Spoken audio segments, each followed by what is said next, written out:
जय राम सापीर। मित्रों, आज मैं अजमाल जी के जन्म व उनके विवाह की बारे में पूरा इतिहास बताऊंगा इस वीडियो में। तो मित्रों, इस वीडियो को आप लाइक करना, कमेंट में जय राम रुणिचे वाली की जय ज़रूर लिखना, वीडियो पूरा देखना। वीडियो के अंत में मैं बाबा रामदेव जी का ऐसा एक चमत्कारी यंत्र बताऊंगा जिसको घर के बाहर मेन गेट पर लिखने से घर में माँ लक्ष्मी का स्थायी निवास होता है और घर में नकारात्मक ऊर्जा का प्रवेश नहीं हो पाता। जय राम सापीर। तो मित्रों, सुना जाता है कि रणसी जी के 8 पुत्र थे जो नरेना गांव में निवास करते थे। अलाउद्दीन खिलजी के काल में धार्मिक झगड़े बहुत ही बढ़ चुके थे। यवन शासक मुस्लिम धर्म को सर्वव्यापक देखना चाहते थे, इसलिए उन्हें धन, पदवी, प्राणदंड आदि साधनों को अपनाकर दूसरे धर्मों पर कुठारघात किए जाने लगा। जो काजी, मुल्ला आदि धार्मिक प्रांगण के मुंह के खा चुके थे, वह उनके अनुयायियों से बदला लेने की मौका ढूंढने लगे। उन्होंने अलाउद्दीन खिलजी को बहलाकर नरेना गांव पर आक्रमण करवा दिया। इस युद्ध में रणजी के 6 पुत्र शहीद हो गए। शेष 2 पुत्र अजमाल जी और धनरूप जी नरेना छोड़कर पुष्कर के पश्चिम में 2 मील दूर सावड़िया नामक स्थान पर जाकर रहने लगे।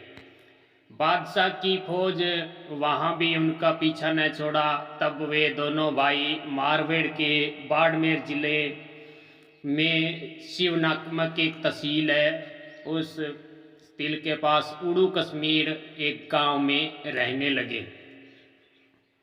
उड़ू कश्मीर में ठाकुर अजमाल जी की कीर्ति पूरे मारवाड़ में फूलों की सुगंध की भांति फैल गई। प्रजा अजमाल जी को अपने प्राणों से अधिक प्यार करने लगी।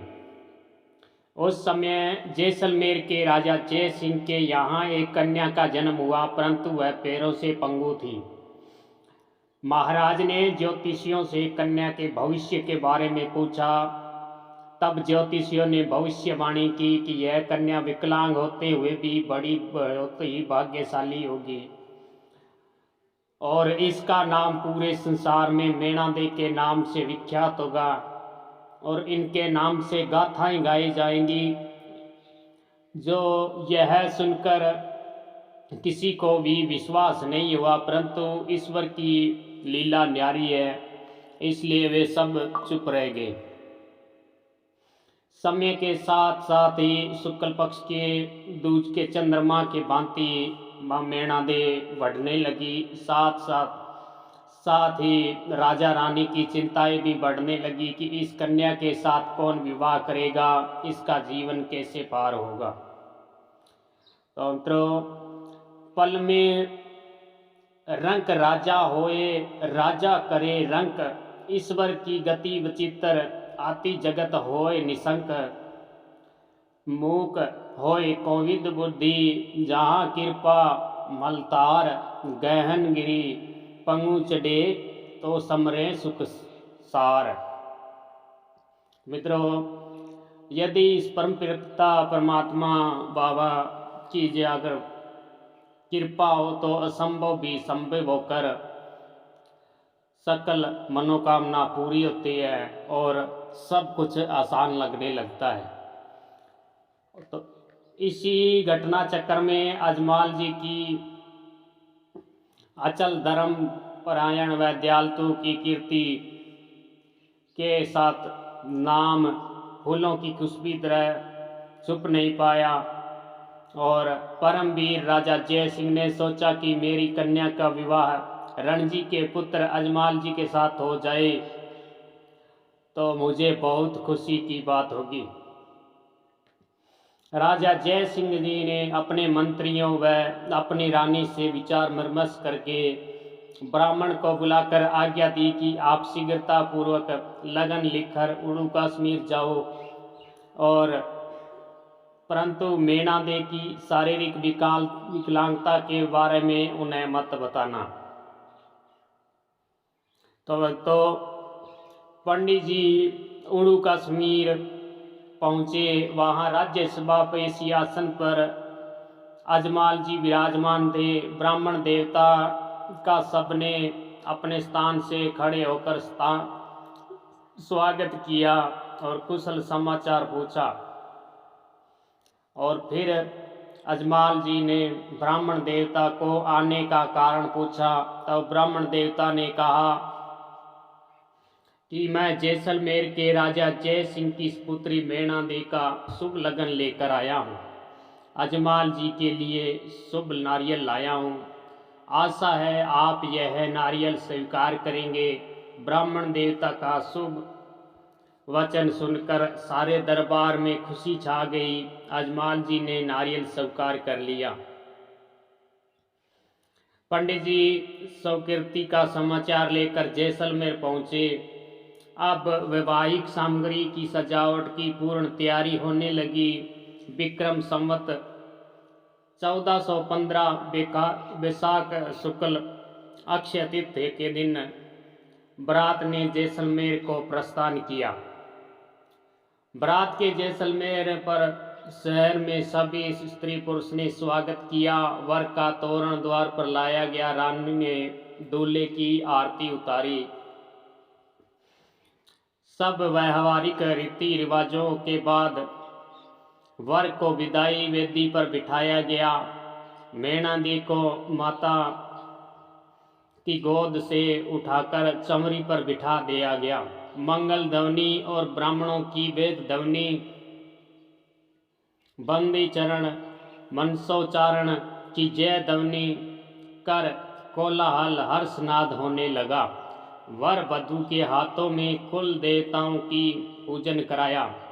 इसके बाद पाणी ग्रहण बनाया गया। ईश्वर की अनुकंपा से ही जैसे ही अजमाल जी के हाथ में मेणा दे का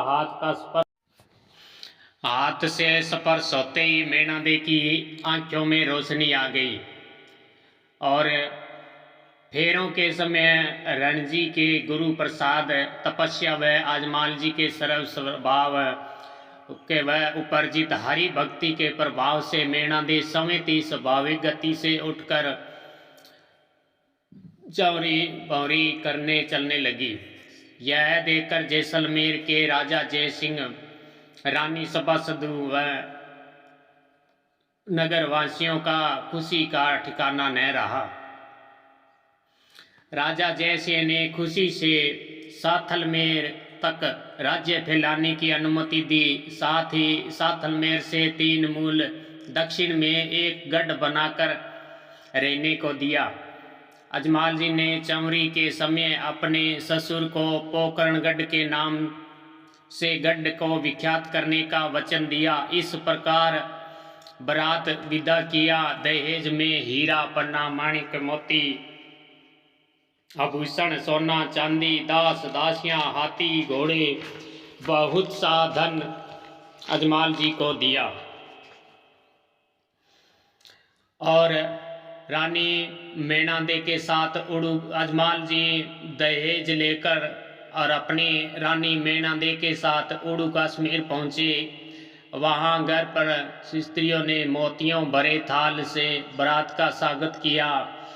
और मेणा दे भटियाणी अजमाल जी जैसा पति पाकर भाग्य की सराहना करने लगे। इस प्रकार मेणा दे अजमाल जी व उनके भाई धनरूप जी आड़ू कश्मीर में आनंद पूर्वक रहने लगे।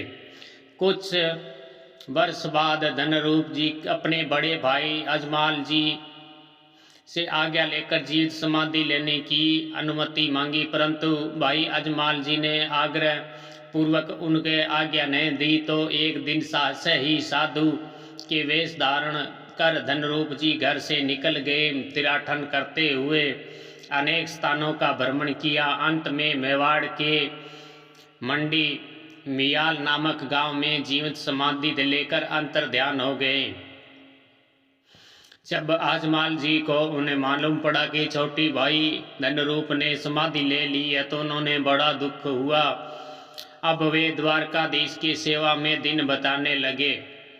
उनको अब तक कोई संतान नहीं प्राप्त हुई। वह पुत्र प्राप्ति के लिए द्वारकानाथ के चरणों में जाते। पोखरणा के उत्तर दिशा में भैरव नाम के एक राक्षस ने आतंक मचा रखा था। उनके भय से प्रजा चिंतित थी। कई बार उसको नष्ट करने की कोशिश की परंतु उस कार्य में सफलता न मिली। अजमाल जी जितनी भी बार द्वारकाधीश के यहाँ गए उन्होंने अपने पुत्र प्राप्ति के साथ भैरव राक्षस को नष्ट करने की मन्नत मांगी। तो मित्रों, आगे की वीडियो में आपको अजमाल जी को भगवान द्वारकाधीश के दर्शन व वरदान की कथा सुनाऊंगा।